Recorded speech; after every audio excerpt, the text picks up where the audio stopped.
કલાકારોને શું સૂચ્યું ખબર? વોટ્સએપમાં ગ્રુપ બનાવ્યો. વોટ્સએપમાં ગ્રુપ, સુરીલા કલાકારો. પાછા એમાં બધા હતા, સુરીલા હતા, નવાય હતા. એમ અમે ગ્રુપ બનાવ્યો. એમાં ખબર નહીં એકાદ કોઈ કલાકારે નવી ગાડી લીધી હો, અને રાતના 9-10 વાગે ગાડીના ફોટા પોસ્ટ કર્યા. કારણ કે અત્યારે તો આપણે સ્ટેટસ રાખી, સ્ટોરી મૂકે. બરાબર રાતના 9-10 વાગે ને ફોટા મૂક્યા. This is my new car. કાનુડાની કૃપાથી, સંતોના આશીર્વાદથી, ભજનના ભાવથી, this is my new car.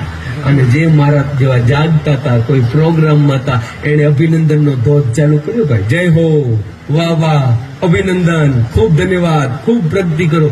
Message આવતા ગયા. હવે એમાં અમુક કલાકાર એવા હતા કે જેનું રાત્રે પ્રોગ્રામ નહીં હોય ને હુઈ ગયા છે. એને આ રાત્રે ગ્રુપમાં શું ઘટના બની એ કાંઈ ધ્યાને દીધું નહીં.